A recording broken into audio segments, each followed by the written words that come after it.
Pwede tayong tumayo at basahin natin ang isang talata. Proverbs chapter 21, verse 20.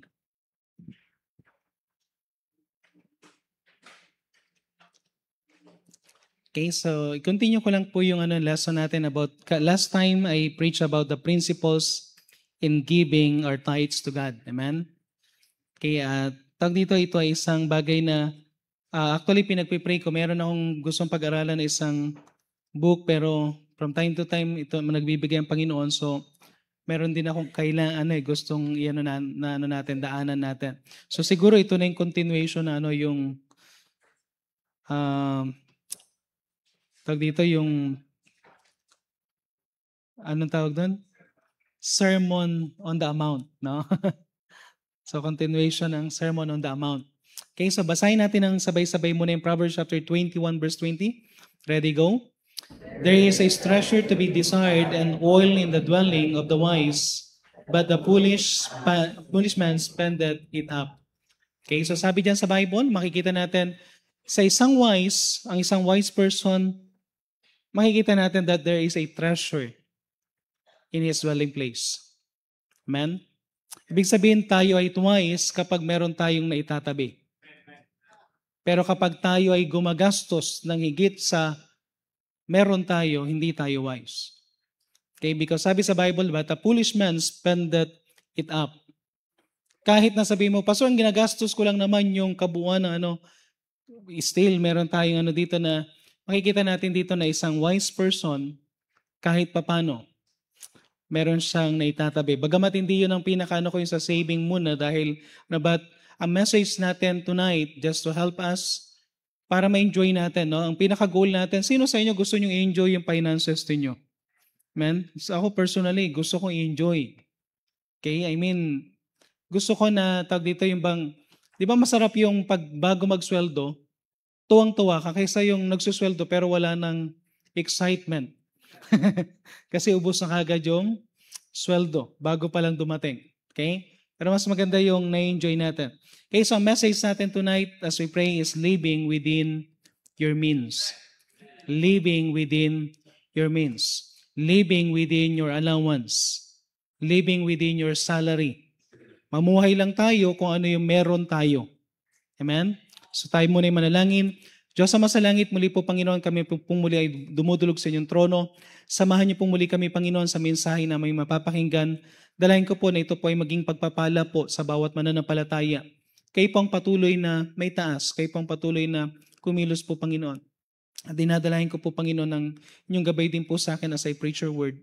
Tulungan niyo po kami Panginoon to enjoy ang bawat blessing na ipinagkakalob niyo po sa amin. And also to be a wise steward sa lahat ng mga bagay na binibigay niyo po.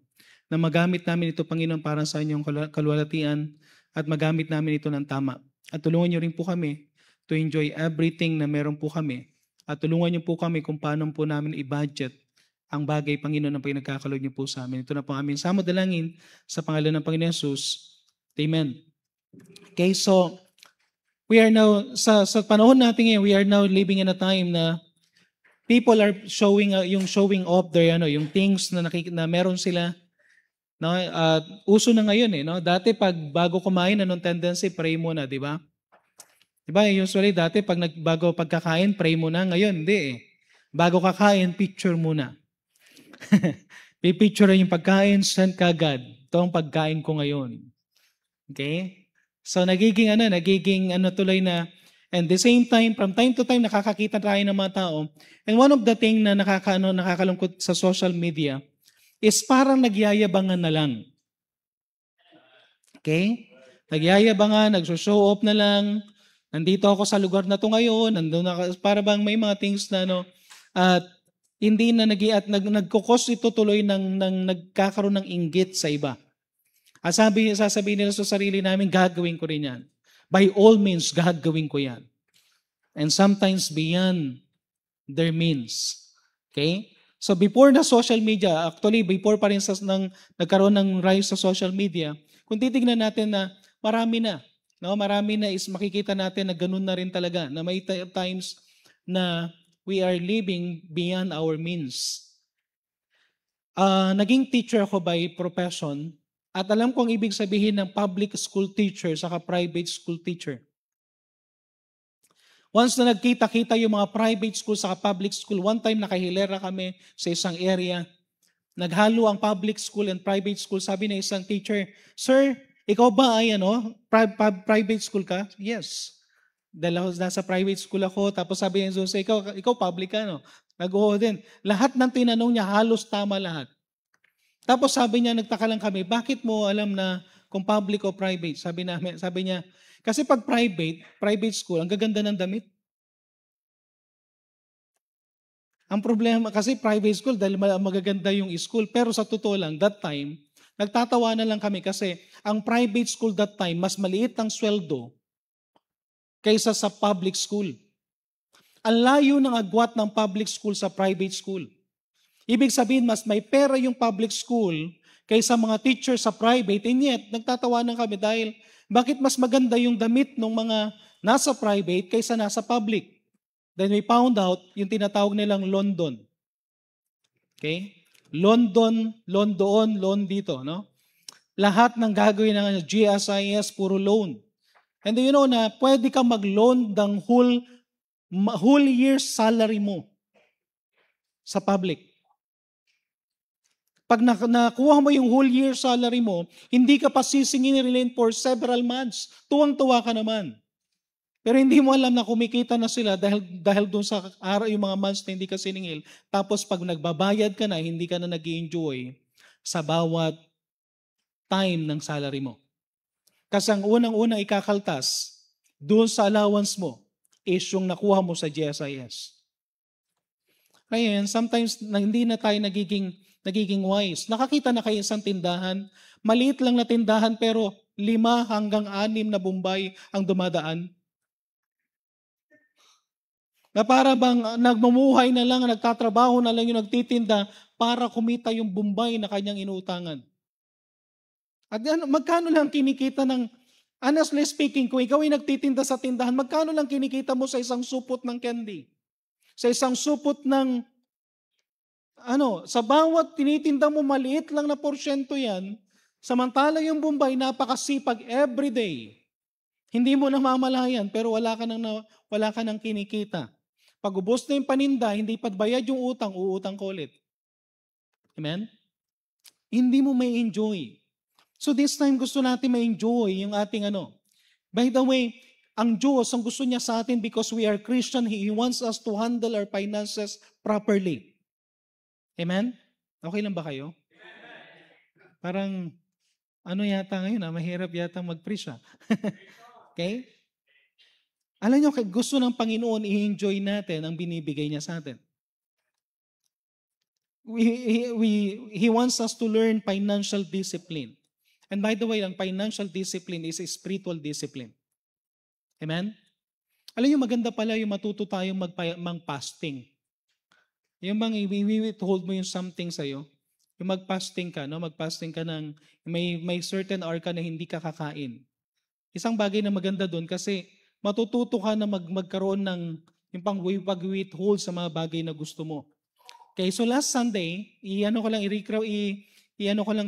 ko lang yung aking message lang last Sunday, the principles of giving our tithes to God. Meron tayong pinag-aralan doon. First is the principles of God, ownership. Everything belongs to God. Amen? Second, yung principles of stewarding God's blessing. Ang pinakagawain natin is to steward sa blessing ng Panginoon. Number 3 is the principle of prioritizing the tithes. Ang unang tinatanggal is tithes para i-honor natin ang Panginoon. Number 4 is the principle of God's storehouse. Na every time na nagbibigay tayo ng ating tithes, nagkakaroon tayo ng bahagi at nagagawa natin ang kalooban ng Panginoon because ang church nagagawa niya yung dapat niyang gawin because we are giving our tithes into the storehouse. Tapos yung principle of God's blessing for tithing.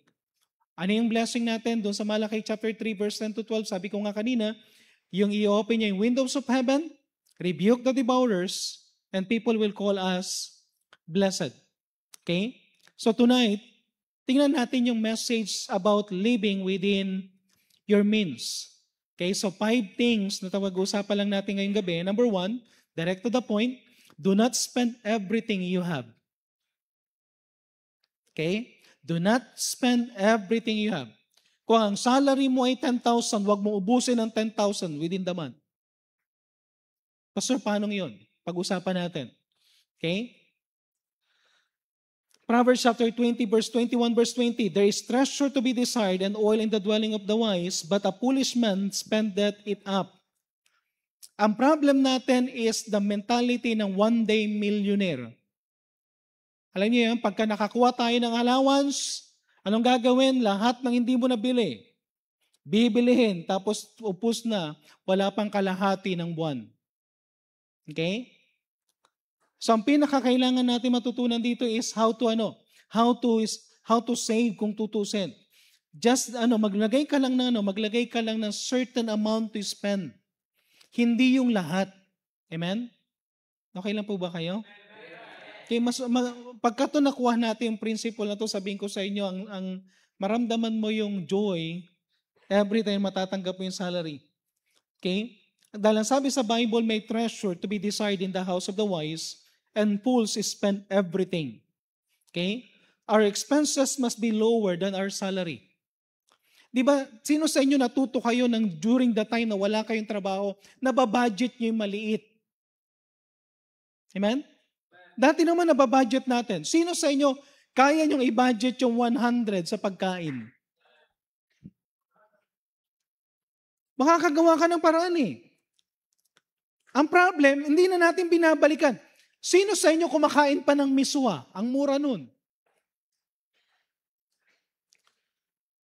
Sa totoo lang, kung gusto talaga natin i-budget yung 100, magkano ang miswa? Lagyan mo lang ng itlog.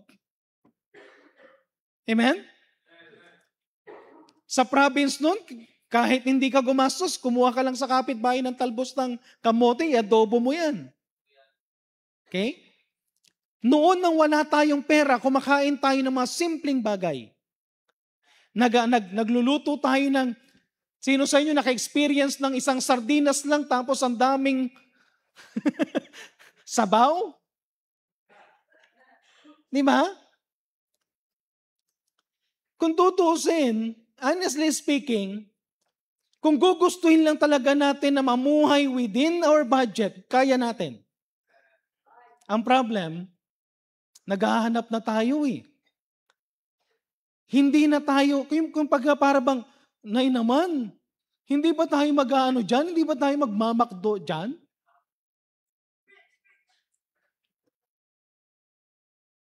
O kaya try naman natin yung ibang chicken, puro makdo na lang. Grabe naman, no? Alam mo, minsan, maging lang tayo dito na, ang expenses natin must be lower than our salary. Matuto tayo na halimbawa ito yung salary ko, dapat yung salary ko, meron lang certain amount na gagamitin natin at may certain amount na i-save natin. May certain amount para sa tithe sa opening ko, pero meron certain amount para ito lang ang ating gagastusin. Ang problem natin, hindi tayo natututo na pagkasyahin kung ano yung meron. Kaya sabi dito, many people today are not suffering because they don't have enough money. Hindi naman, alam niyo problema, hindi lang dahil hindi tayo nag-earn ng enough, but because we spend more than we earn. Yun ang problem. Hindi dahil sa kulang yung kinikita, kung hindi dahil sobra tayo sa gastos kaysa sa kinikita. Tandaan natin, living below our salary, hindi yan sign ng poverty. Huwag mo ikahiya na may mga times na kakain tayo ng ganito. Kasi yan ay wisdom na galing sa Diyos na dinidiscipline mo yung sarili mo na may mga times na ito lang dapat ang ulam. May mga times ito ang ulam. Sino sa inyo hindi nyo na namimiss yung mga tuyo?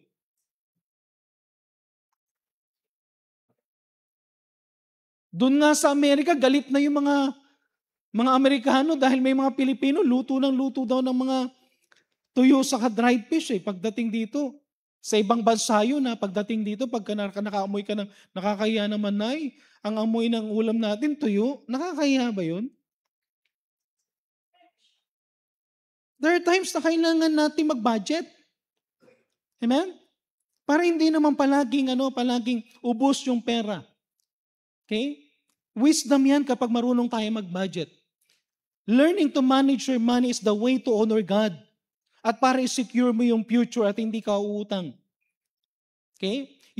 Sabi nga dito, you don't need to increase your income to have enough. Sometimes we just need to lessen our expenses. Hindi lahat ng pagkakataong kailangan mong kumita ng mas malaki. Kung wala ka ng way na para kumita ng mas malaki, then bawasan mo yung expenses. Amen? Matuto tayong maglakad kung kinakailangan. Matuto tayong magbaon kung kinakailangan. Sino sa inyo kinakahiya nyo na may baon kayong kanin?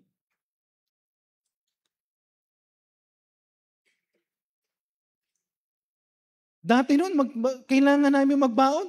Simple lang, pasimplihan na lang kami. Kuminsan, itlog na lang na nilagat, 2 lang yun. Sold na yun. Pero kailangan natin matuto. At even yung mga bata, by the way, yung mga anak natin, kailangan nilang matuto magtipid. Amen? Amen?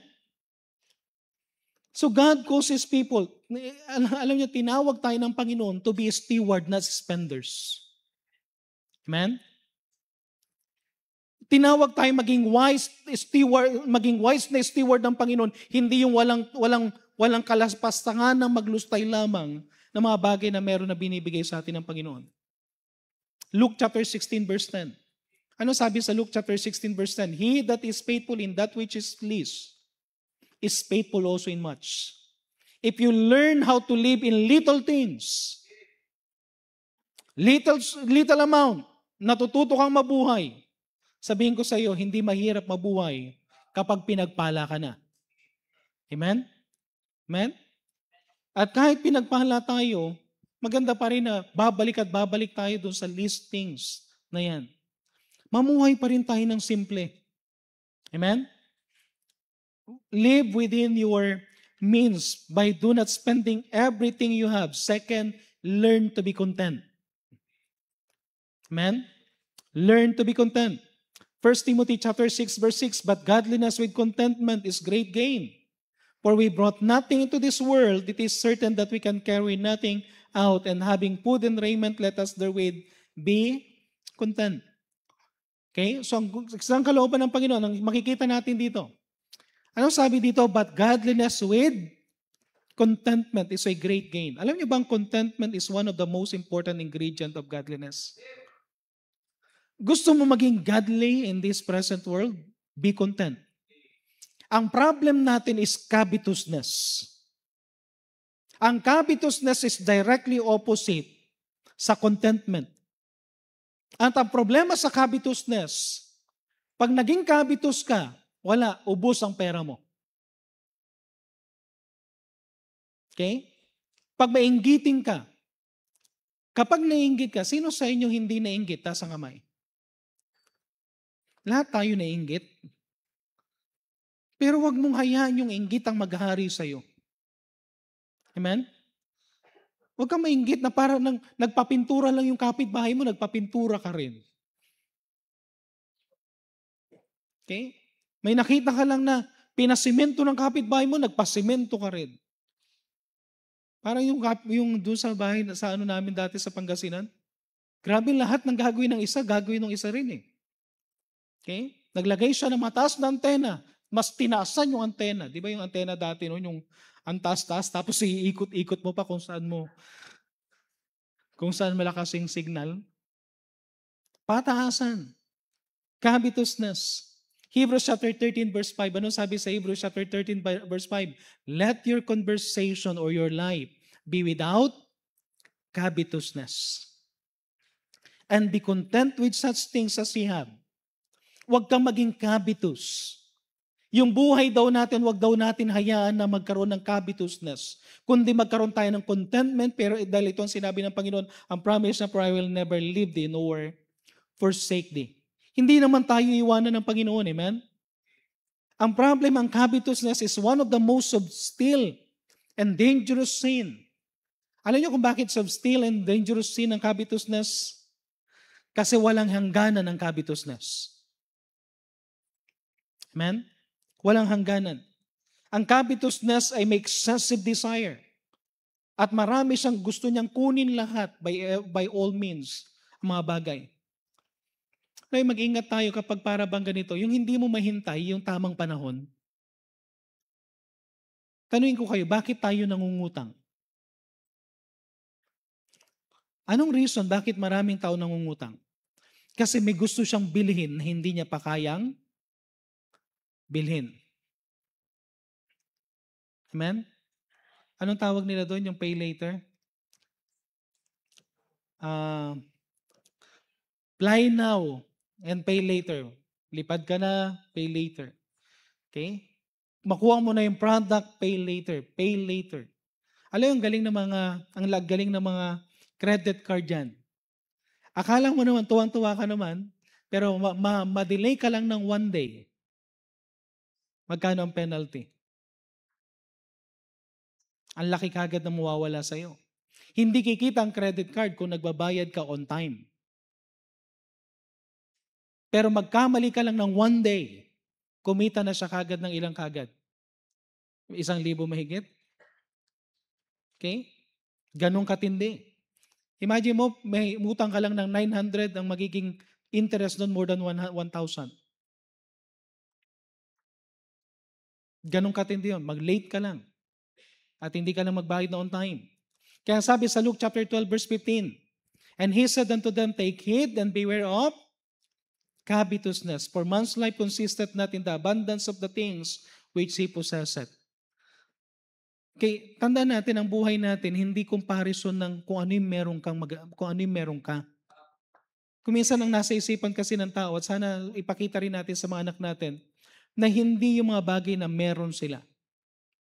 Hindi nila hangadin yung meron sa mga kapitbahay nila, sa kaklase nila, sa mga bagay na meron sa mga ibang tao.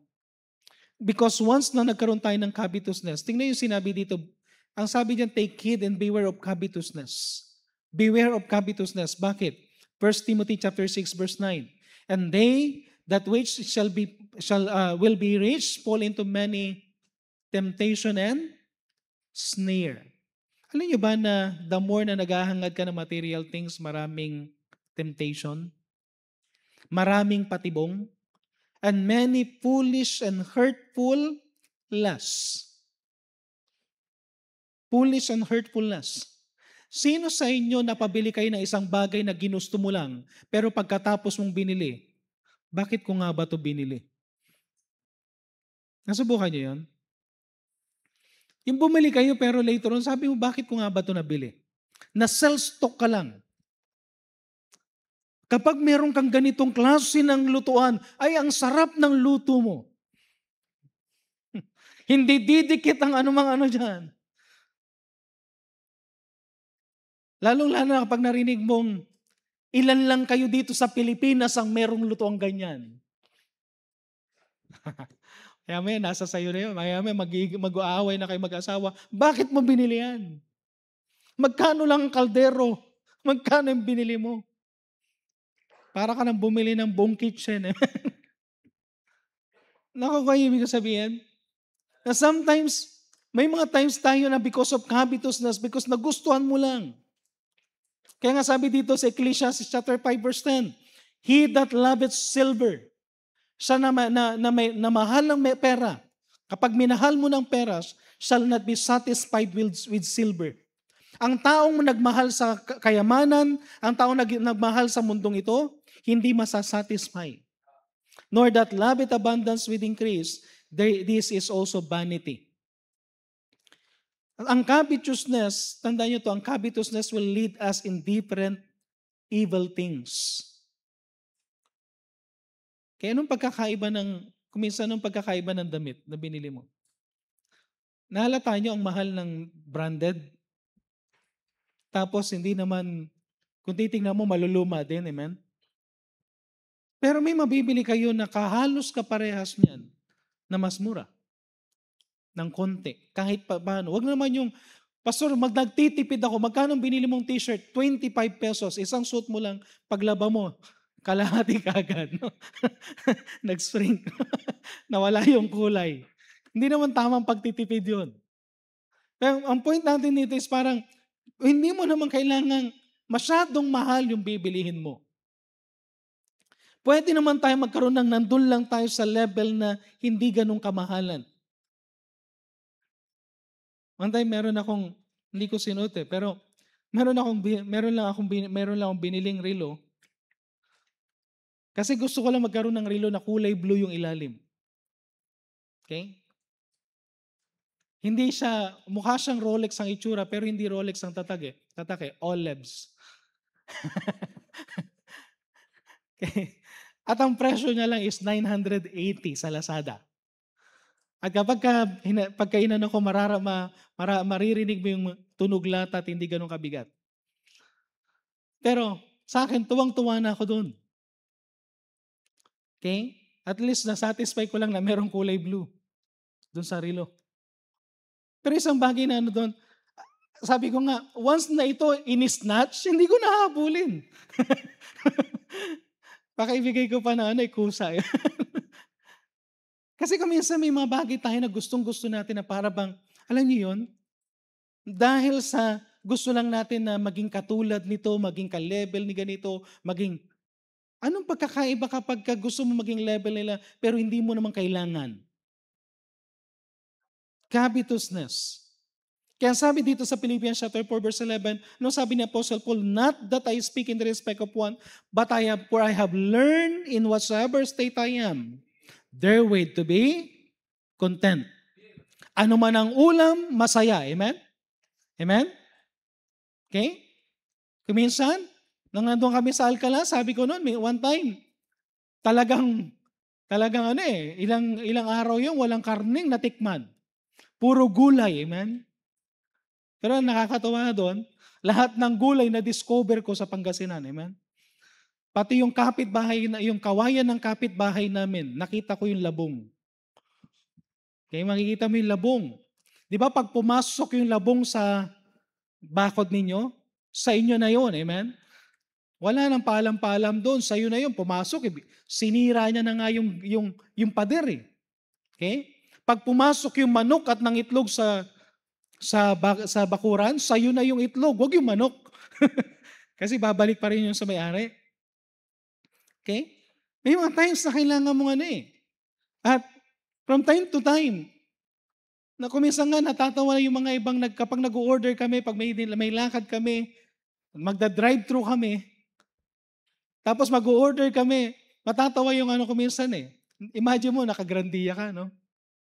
Tapos anong order niyo po, sir? Yung mix and match, no? Alam yung mix and, tama ba? Mix and match? Okay? Na less than 100. Para bang mag-ano ka ng yung way ng pagtitipid na, Pero alam niyo isang bagay na nakakano doon? In whatsoever state, kapag natuto ka maging kontento sa maliit, hindi problema kapag nagkaroon ka ng malaki. Pero kapag puro rangya na lang ang gusto mo, hindi mo na ma-enjoy at hindi ka na magiging masaya kapag tinanggal ng Panginoon yung mga bagay na meron sa'yo before. Learn to be content in whatsoever state you are. Contentment, thanking God for whatsoever He gives you and using it properly to a light that glorifies God. Gamitin natin yung bagay na binibigay sa atin ng Panginoon. Pasalamatan natin siya. Whatever things na bibigay ng Panginoon sa iyo, pasalamatan mo ang Panginoon. And make sure na gamitin mo yan sa buhay na nakakapag-glorify sa Panginoon. Number 3, plan and budget your income. Ano yung number 1? Yung number 1 is do not spend everything you have. Number 2, learn to be content. Number 3, plan and budget your income. Okay, Proverbs chapter 24 verse 3, through wisdom is an house builded, and by understanding it is established, and by knowledge shall the chambers be filled with all precious and pleasant riches. Okay? So yung wisdom na kailangan natin, we need wisdom and knowledge in everything. Yung bahay natin, alam yung lahat ng ginagawa natin sa bahay natin, we need the wisdom of God. We need the understanding of God. Okay? And one thing na kailangan natin ng wisdom is in our finances. Living below your salary. Kapag natuto tayong to live below our salary, we start knowing where our money goes. Alam niyo, may isang bagay na ma-realize natin dito. Pag nagsimula na tayong mag-budget, napapansin mo, saan ba napupunta yung pera ko? Sino sa inyo nag-ask? Saan ba napupunta ang karamihan ng pera? Yung pera natin. Okay? Ilalagay mo, ano ba yung pinakamalaking gastos? Bakit ubos? Na-promote naman ako, tumas naman yung allowance, yung salary ko, bakit parang kulang pa rin? Learn to budget. Magugulat ka na lang, ang laki pala ng ginagastos mo sa ibang area na hindi mo dapat lagyan ng maraming, Ang budget is a spiritual tool.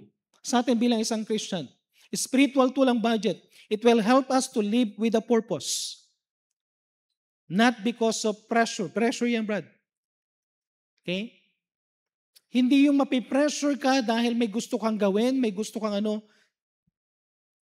kundi may purpose ka.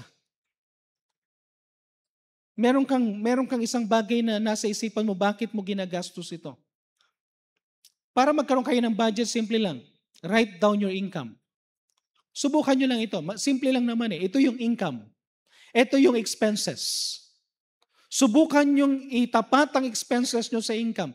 Kapag beyond ang expenses kaysa sa income, mali na yan. Okay? Pag sobra-sobra, ibig sabihin mababaon ka sa utang. Hindi ka mag-i-enjoy. So anong kailangan mong gawin? Isulat mo yung income mo. Then tignan mo kung saan dapat pwedeng bawasan. Huwag mong babawasan yung importante. Pero bawasan mo yung mga bagay na hindi importante. List the necessary expenses. Ano yung necessary expenses? Yung food. Maglagay ka ng malaking budget sa food. Maglagay ka ng budget sa electricity, yung mga utilities. Of course, ilagay mo yung tithes mo dyan. Priority dapat yung tithes, by the way. Kasi dapat ang Panginoon ang inuuna natin para i-bless tayo ng Panginoon. Then isulat mo lahat.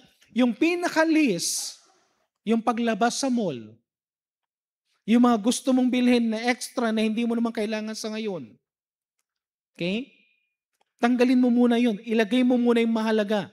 Then tignan mo yung mga mahalagang bagay and make sure na kasama yan sa budget. Then isang bagay na makikita natin dito, itong maganda, mag-allocate kayo ng savings. Pag-uusapan natin later yan by percentage na gagawin natin. Pero mag-allocate kayo ng saving. Honestly speaking, huwag nyo na itataas ang kamay ninyo pero sino sa inyo may savings? Sino sa inyo nagse-set aside every salary? Kahit maliit, at least may savings. Hindi mo inuubos. Alam nyo, kung may naiwan na 100 pesos sa salary mo, at least, you are living within your means. Amen? Kung nasubukan mo makapag-iwan ng 500, at least you are living within your means. Pero kapag kulang ka pa ng 100, something wrong. Lalong-lalo na kapag kulang ka pa ng ilang libo. Ibig sabihin, hindi ka marunong mag-budget. Proverbs chapter 6, verse 6 to 8. Go to the end, you sluggard. Consider her ways and be wise. It is not, sabi dito, it has, parang naiyan ko yata yung ibang version dyan. Tama ba? Pakiano nga lang, Brad, sa may King James. Tama yan?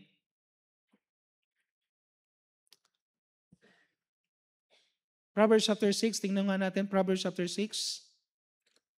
Kasi sometimes ginagawa ko yung sa may mga, Proverbs chapter 6, verse 6 to 8. Go to the end, thou sluggard. Consider her ways, which having no guide, overseer or ruler, provided her meat in the summer, and gathered her food in the harvest. Okay?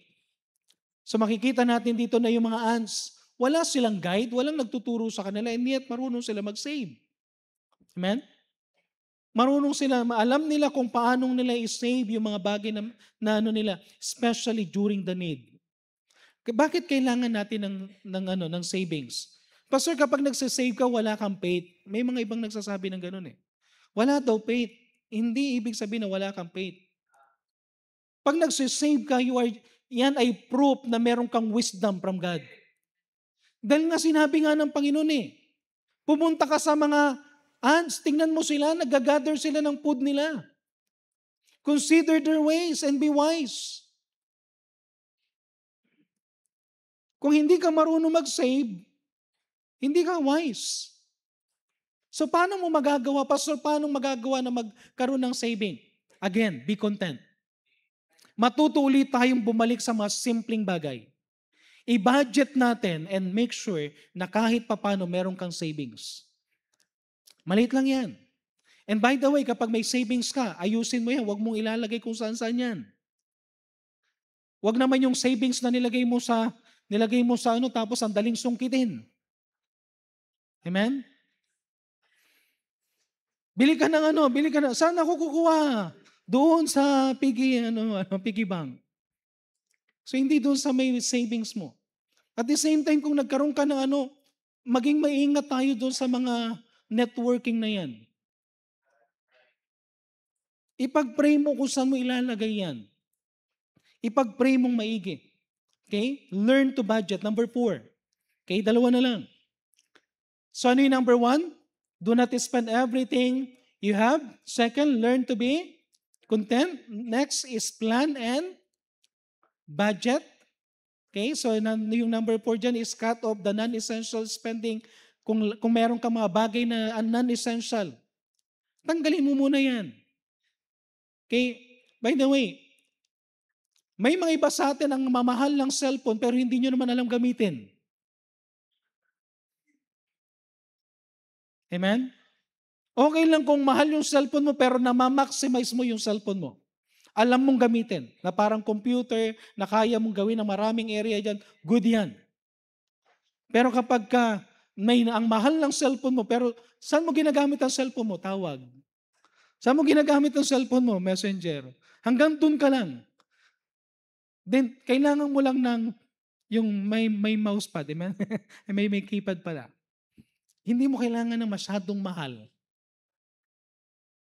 Amen? Okay? Number 4, clear your debt and avoid future debt.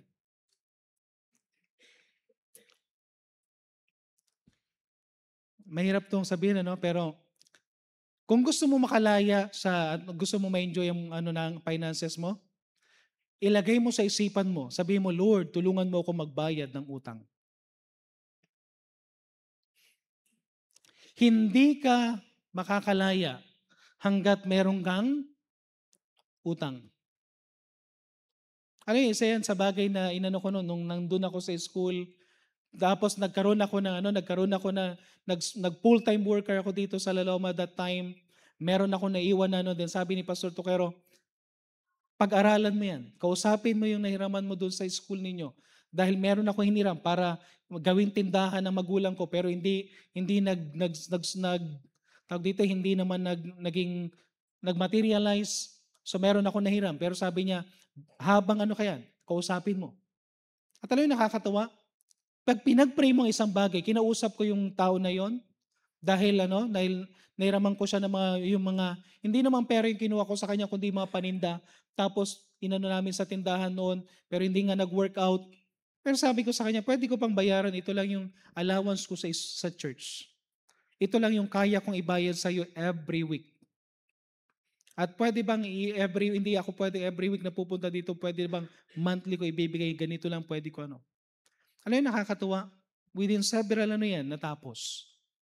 Pero kailangan mong i-decide na magbayad. Amen? Kailangan mong mag-decide na magbayad. Romans chapter 13 verse 8, owe no man anything. It's isang prinsipyo ng salita ng Diyos, huwag kang mangungutang. At kung meron man sa atin members sa church, kung meron man sa atin na utang, alam nyo, ang pinakamagandang gawin, huwag nyong pautangin, magbigay na lang kayo ng certain amount. Para hindi natin encourage ang utang. Amen? Sabi dito, but love one another, for he that loveth another hath fulfilled the law. Proverbs chapter 22 verse 7. The rich ruler over the poor, and the borrower is servant to the lender. Alam niyo ba yun na Parang sunod-sunuran ka na lang sa nagpahiram sa'yo. Tingnan niyo yung mga hiniraman ng mga Bombay. Kahit mumurahin sila ng Bombay, hindi sila makaimik kasi kailangan nila yung Bombay. Tama? Kahit anong sabihin sa'yo na nagpahiram sa'yo, wala kang magawa kasi may utang ka. So mahalaga na isang bagay na natin dito, pag nababaon na tayo sa utang, tandaan nyo to, ang isang Kristiyano na nababaon sa utang, walang wisdom galing sa Diyos. Kailangan mo ipag-pray na magkaroon ka ng wisdom from God. Okay, hindi ito wag kayong dito sa mga sinasabi ko, pero ito yung bagay na kailangan natin. Once na inallow mo na may utang ka sa isang tao, you allow yourself to be under that rule. Under that person. At hindi ka makalaya sa kanya. At the same time, hindi mo ma-enjoy ang salary mo. Sino sa inyo nakarinig ng ganito? May mga ibang tao na yung kanilang ATM nakasanla na, hindi pa nakukuha yung allowance or salary. Ang matindi nga ganito eh. Yung bonus, matatanggap pa lang ng December, naubos na ng August. Hindi ako nagbibiro doon.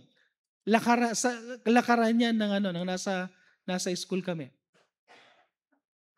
Okay? So hindi ka na nag-i-enjoy. Imagine mo, pagdating ng New Year, pagdating ng Christmas, nga.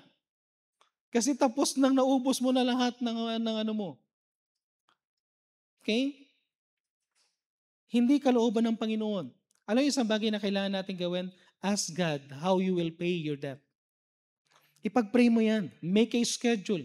At kapag gumawa ka ng schedule, make it a habit na maging consistent. At isang bagay din, when you pay all your debt, pag nabayaran mo na, do not live, you need to start living with what you have. Start living with what you have. 2 Kings chapter 4 verse 7. Naalala niyo yung isang widow na lumapit kay Elisha? Yung sa may oil? Ano sabi ni Elisha? Na nagkaroon siya may utang siya. Ano sabi niya nung nagkaroon siya ng maraming oil? Because of that pot of oil, sabi niya, go sell the oil and pay thy. Ano yung unang gagawin niya? Nung nagkaroon siya ng pera, ano yung unang sinabi ni Elisha sa kanya? Pag nagkaroon ka ng pera, huwag kang pupunta sa SM para bumili ng isang bagay. Huwag ka munang bibili ng kung ano-ano. Pumunta ka muna kung kanino ka may utang, bayaran mo muna utang mo. Nung bless siya ng Panginoon, the first thing na kailangan niyang gawin is to pay her debt. Amen? Amen? At ang sabi dito, and live, pagkatapos siya magbayad, live thou and thy children of the rest. Pagkatapos mo magbayad, planuhin mo kung paano mo gagamitin yan. Pwede ka mag-business, pwede mong gamitin yan para hindi yan maubos. Make sure na hindi ka nababalik sa pagkautang kasi lagot ka na naman kapag may utang ka. Baka pag nagkautang uli itong babae na to, sasabihin ni Elisha, tapos na yung miracle ko sa'yo. Amen? Amen? So, anong kailangan natin gawin? And by the way, nahalata nyo ba to sa tindahan? Tingnan nyo to, sino dito may tindahan? May tindahan dito, may tindahan. Mahalata nyo tayo, kung sino yung nangungutang sa tindahan mo, pag may pera, hindi bibili sa tindahan mo. Totoo yun. Ikaw na nagpapautang, pag may pera yon, hindi pupunta sa iyo. Kasi bakit? Pag may pera siya, yung utang mo, bayaran mo. Ang gagawin niya, pupunta siya sa ibang tindahan, hindi sa tindahan mo para bumili. Sa ibang tindahan, bumibili siya, sa iyo, umuutang siya. Kaya maganda yung nakalagay doon sa isang tindahan eh. Bawal ang utang ngayon, bukas pwede. Amen? So every time na pupunta siya, nakalagay doon, bawal ang utang ngayon, bukas pwede. Pag bumalik uli siya, bawal ang utang ngayon, bukas pwede. Hindi matapos-tapos yung bukas pwede. Amen? Pero sa totoo lang, kailangan natin And once nito, no, pag nasubukan mong nabayaran yung utang mo, ang sarap ng pakiramdam. Yung bang pag-uuwi ka, halimbawa, ako nung time na nag full-time worker ako dito, every time na pupunta ako doon sa may Pangasinan, inisip ko, pag nakita ko si ganito, lagot. Pero nung time na nakipag-usap ako, sir, pwede bang ganito lang ibibigay ko every month? Pero every month pupunta ako sa'yo. Every month, hindi ako magpapalya. Kahit maliit. Pero sabihin ko sa'yo, wala pang isang taon, tapos yan. Consistently. Kaya yung testimony na yon, nang na-experience ko, sabi ko, ang sarap this time, yung allowance ko, alam ko kung paano ko nagagamitin ng maayos. At ayaw ko na magkaroon ng utang ulit. And never na lumapit kami sa inyo, mula ng assistant pastor ako, na humingi ako ng need ko para sa inyo, ng need namin. Humingi kami ng favor kahit kaninong family. Kasi mas masarap yung wala kang, kaya mong mag-preach nang wala kang ano dito sa church. Even sa ibang pastor. Hindi kami nagpo-post kung ano-ano mga ginagawa namin pero hindi rin kami makikita nyo magkakaroon ng need na parang nagmamakawa sa internet. Ayokong makita ako ng tao na nagmamakaawa ako sa internet ng need. Because God can provide my need. Dahil yung number 5, ipakita mo tong number 5. You need to show people how you trust God. Trust God. And be generous to the Lord's work. Pastor, bakit pinagsama mo yan? Mahalaga ito. Philippians chapter 4 verse 19, my God shall supply all your need. Amen? According to His riches and glory by Christ Jesus. We need to trust God in our needs. Amen? Ang biblical, hindi biblical ang nangungutang. Ang biblical, magnalangin ka kapag may need ka. Ang sarap kapag nagpipray ka, yung mayroon kang need, hindi mo alam kung saan ka kukuha, pero nagpray ka, bigla na lang may magpapadala sa'yo. Bigla na lang may kakalabit sa'yo. Bigla na lang may kakamay sa'yo. Bigla na lang may makakaalalang pupunta sa'yo. At hindi palaging pera. Sometimes ang ibibigay sa'yo bigas. Amen? Sometimes ang ibibigay sa'yo ulam, luto na. Amen? Pero hindi mo lang masabi na, sa totoo lang sis o sa totoo lang Brad, kung hindi ka nagbigay ng ulam ngayon, wala kaming ulam. Pero alam yung nakakatuwa na, kapag nag-pray ka sa Panginoon, magbibigay ang Panginoon ng need. Ang problem lang natin, sabi sa Matthew chapter 6 verse 32, after all these things, do the Gentiles say, for your heavenly Father knoweth them, that they have need of all these things. Alam ng Panginoon yung need mo. Ang problem lang, wala tayong bagay na ganito. Hindi nagpo-provide ang Panginoon because we ask not. James chapter 4 verse 2, we have not because he asked not. He have not because he asked not. Hindi mo na-experience ang blessing ng Panginoon. Subukan nyo ito, no? Kung meron kang problem regarding sa pagkukulang sa finances, why not start praying? Huwag kang mangungutang, mag-pray ka. At kung may utang ka, mag-pray ka para mabayaran mo yan. At pag-pray mo sa Panginoon, Lord, palayain mo na ako dito. Palayain mo na ako dito. At once na pinalaya tayo ng Panginoon dyan, mararamdaman mo, sarap pala ng pakiramdam na malaya ka na sa pagkakautang. And Matthew 6:33, yung sinabi ko dito yung generous kasi nag-aas tayo sa Panginoon, pero isang blessing, no? But seek ye first the kingdom of God and His righteousness, and all these things shall be added unto you. Ang isang way, gusto mo magkaroon ng financial blessing? Gusto mo magkaroon ng blessing from God? Seek Him first. Unahin mo siya. Gusto mong i-bless ka ng Panginoon, bigay mo yung tithes. Ang hirap i-explain. Pero may ibang tao na dahil may utang sila, hindi nila maibigay yung tithes nila. Sabihin ko sa'yo, lalo kang babaon sa utang. Because hindi nag-open ng windows ang Panginoon ng heaven. Hindi nire-rebuke ng Panginoon yung devourer. Mas lalo kang nababaon ng nababaon. Unahin mo ang Panginoon. Meron kang need, simple lang, mag-tithes ka.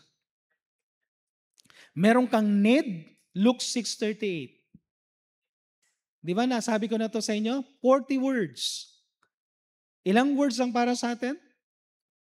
Isa lang, give.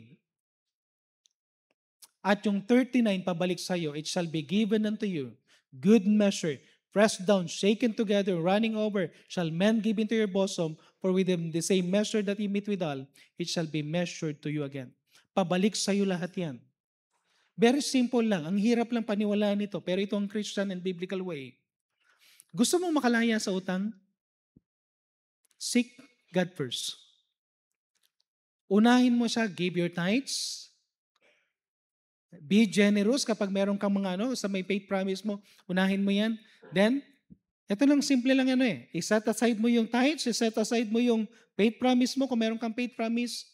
Then, yung pinaka-priority na list mo, ilagay mo dyan sa budget. Then, pagkatapos nun, huwag kang lalagpas dun sa budget mo. Kung kinakailangan na magmiswa, amen? Ano ba yung mga murang ulam? Miswa, mahal na nga yung sardinas pero kahit pa paano, damihan mo na lang ng Lucky Me. Yung bang, anong ulam natin? Corn beef. Wow. 10 kayo pero yung isang lang. Tapos dinamihan ng patatas. Amen? I remember yung sa amin noon, ang isang itlog noon, yung isang itlog, lalagyan ng nanay ko ng napakaraming yung onion. Kasi mura sa amin yung onion Lalagyan niya ng maraming onion yun. Tapos, yung 2 o 3 itlog, palalaparin niya yun ang habang lang. Tapos ilalagay maraming doon. Tapos ilalagay na gano'n. Natatawa ako doon sa kapatid ko, si Randy, ayaw niya ng sibuyas. Lahat ng tinatanggal niyang sibuyas, kukunin namin yun. Tapos ubos na yung sibuyas. Naalala tayo ng pagbata kayo, no? Ubos na yung sibuyas, halos kalahati na yung kanin, may itlog ka pa. At nasubukan namin dati na yung hotdog, ubos lahat ng skin ng hotdog. No, ubos yung skin ng hotdog, ubos yung kanin, pero meron pa kaming kakainin na gitna ng hotdog na nanamnam na yun. Kailangan mo lang talaga maging pero kailangan nating, alam nyo, mas maganda ng maging simple ulit tayo, pero wala tayong utang. At once na natanggal na yung utang, sabihin ko sa iyo, ang sarap na. Yung bang magkakaroon ka ng budget na this time dahil wala na tayong utang, eto na yung budget natin. Tapos may savings ka pa. May savings ka pa. And every time na nakakaipon ka ng savings, then later on sasabihin mo, okay, meron tayong extra savings, pero meron tayong savings na hindi gagalawin, meron tayong savings na pwede nating kain tayo sa labas. At least once a month. Yung bang labas lang ng bakuran. Kaya nag-ano lang kayo, nag-ihaw-ihaw. Pero at least, simplihan natin, amen? Amen? Okay, 5 bagay. How to live within your means. Do not spend everything you have. Learn to be content. Number 3, plan and budget your income. Number 4, clear your debt and avoid future debt. Then trust God and be generous to the Lord's work. 5 bagay yan. Subukan mo lang. Sabihin ko sa inyo, it works. At matuto ka magtiwala sa Panginoon. So tayo po'y manalangin. Diyos Ama sa langit, maraming salamat pong muli sa binigay niyo po, Panginoon, na message ngayong gabing ito. Lord God, I pray na tulungan niyo po nawa kami. Alam po namin, Panginoon, na bawat isa sa amin is may different need. Alam namin, Panginoon, na bawat isa sa amin, Panginoon, meron kaming mga struggles. How we spend our money. And I pray, Panginoon, na tulungan niyo po kami in some way to save some. At ganoon din po, Panginoon, makalaya, Panginoon, kapag may mga bagay, may mga tao, Panginoon, na meron pang pagkakautang. Tulungan niyo po, Panginoon, ang bawat isa na matanggal, Panginoon, ang mga kabigatang ito. At tulungan niyo po sila to enjoy the day of their salary dahil matatanggap nila ng buong buo, mababudget nila ng buong buo. at mag-i-enjoy sila, Panginoon, and they are excited every salary time. Dahil walang mababawas doon na papupunta, Panginoon, sa utang. So I pray na tulungan niyo po kami so that we could also live a godly life. At the same time, mas marami pa po mas maging matapat din kami sa aming pagbibigay na aming tithes and offering. At maging patuloy na pagpapala sa gawain ng Panginoon at lalo po kami makareceive ng pagpapala mula sa inyo. Because of your promise in Malachi chapter 3, verse 10 hanggang verse 12. Pagpalain niyo po, Panginoon, ang aming invitation. Kayo pong muli, Panginoon, ang manguna at mag-bless sa bawat isa po sa amin in Jesus' I pray. Amen. Pwede tayong tumayo na at magkaroon lang tayo ng short invitation. Although ito ay patungkol sa finances, pero habang tumutugtog ang ating pianist, we really need wisdom, no? Kailangan natin ng wisdom ng Panginoon.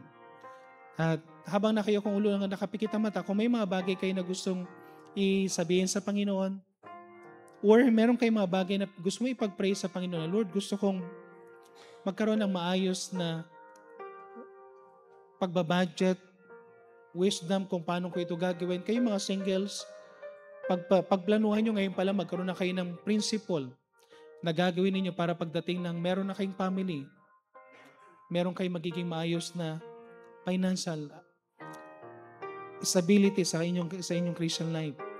Sa atin sa mga members sa church, di ko rin alam kung ano yung mga pinagdadaanan nyo personally, but sino sa inyo nagpe-pray, Pastor, I really need that wisdom. Ngayon kailangan ko yung wisdom na yan para lang ma-enjoy ko yung financial blessing sa buhay ko. Taas ang kamay. Meron ba sa atin? Amen. Amen. Meron pa ba? Amen.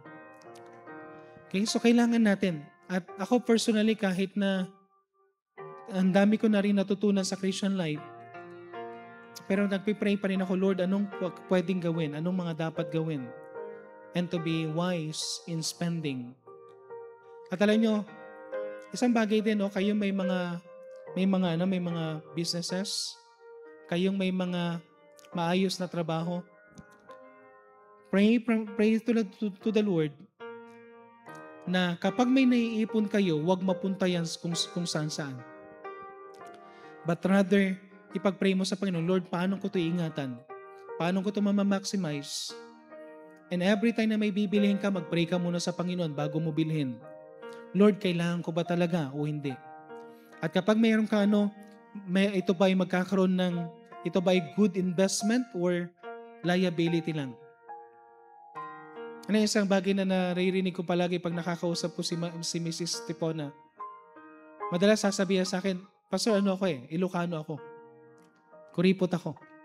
At sabi niya, tawag dito yung, pag merong mga bibilhin, at sasabihin nila itong bibilhin, kung nakikita kong liability lang yan, ayaw kong bilhin yan. At nag-iisip siya ng paano niya bibilhin. Kaya ako makikita niya, very simple din yung kanilang life. At even sabi niya, nung nag-aaral pa yung mga anak ko, meron akong bago pa lang sila mag-aaral, meron akong may savings. Tapos nung nag-aaral na sila, may mga blessing, hindi lahat yung nagastos. Sabi niya, one of the thing na ginamit nung nagpatayo sila ng building doon sa kanilang church is, ang isang nakatulong is yung kanilang savings. Because nahawakan ng properly. So mahalaga na meron din tayong ganun na klase.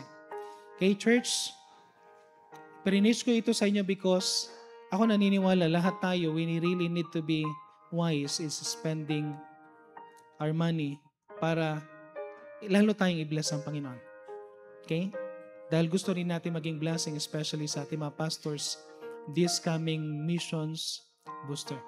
Okay, so tayo po'y manalangin. Diyos sa masalangit, maraming salamat pong muli sa binigay niyo po, Panginoon, na message. Patawarin niyo po kami, Panginoon, kung may mga pagkukulang kami at pagkakasala. At kung meron po kami, Panginoon, na mismanaged finances sa aming mabuhay, patulungan niyo po kami, Panginoon, na magkaroon ng wisdom. At upang sa ganun, Panginoon, magkaroon kami ng proper way, Panginoon, para magkaroon ng savings. At ganun din po, kung paano din po namin mapagkakasya kung ano yung meron po kami ngayon. Lord God, tulungan niyo po kami na huwag mahiya na mamuhay ng simple.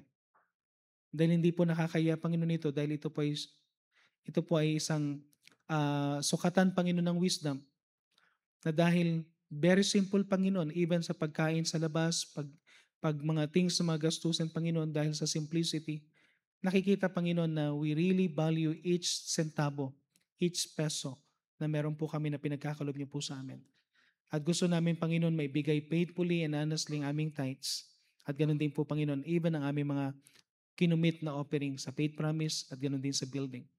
And yet, makita pa rin ng mga tao that they will call us blessed because makikita nila yung mga pagpapala sa mga buhay po namin. Ito na po, Panginoon, na aming samot dalangin sa pangalan ng Panginoon Jesus. Amen.